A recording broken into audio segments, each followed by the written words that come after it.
জান্নাতীরা যখন জান্নাতে ঢুকবে আল্লাহ তাআলা প্রশ্ন করবেন, ও জান্নাতীরা, এই কোরআনে যত নাজ নেয়ামতের বর্ণনা দিয়েছিলাম তার সবগুলো কি তোমরা পাই টু পাই বুঝে পেয়েছো?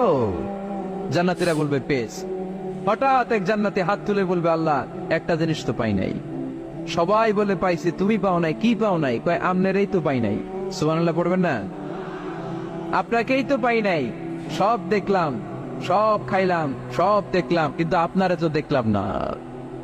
আল্লাহ তাআলা তখন বিশাল জান্নাতের এক কনফারেন্স রুমে সবাইকে বসিয়ে আল্লাহর দিদার মানুষকে দেখাবেন। আল্লাহ তাআলা তার গোপন সৌন্দর্যকে সেদিন জান্নাতীদের সামনে প্রকাশ করে দিবেন। আল্লাহর হাবিব বসবেন ওই কনফারেন্স রুমে সবার সামনে। আল্লাহর হাবিবের পেছনে বসবে অন্যান্য নবীরা, তারপরে শুহাদা, সালেহিন, আউলিয়া সবাই বসবে। ওই জান্নাতের কনফারেন্স রুমে আমরাও যেন বসার জায়গায় পাই, আল্লাহ তুমি তৌফিক দিয়ে দিও। আল্লাহ তাআলা অনেকগুলো নূরের পর্দার পেছন থেকে নূরের ঝলকানি মারবেন। ওই ঝলকানি এক মুহূর্তের জন্য দিবেন। এক মুহূর্ত, কয় মুহূর্ত?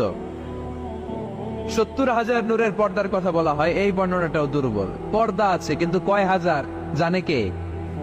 আল্লাহ। ওই পর্দা সরিয়ে আল্লাহ তাআলা সৌন্দর্যের বা নূরের ঝলকানির এক আলোকচ্ছটা জান্নাতীদের সামনে তুলে ধরবেন এক মুহূর্তের জন্য। কয় মুহূর্ত? আলোকচ্ছটা দিয়েই আবার নাই, আবার সরাই ফেলবেন।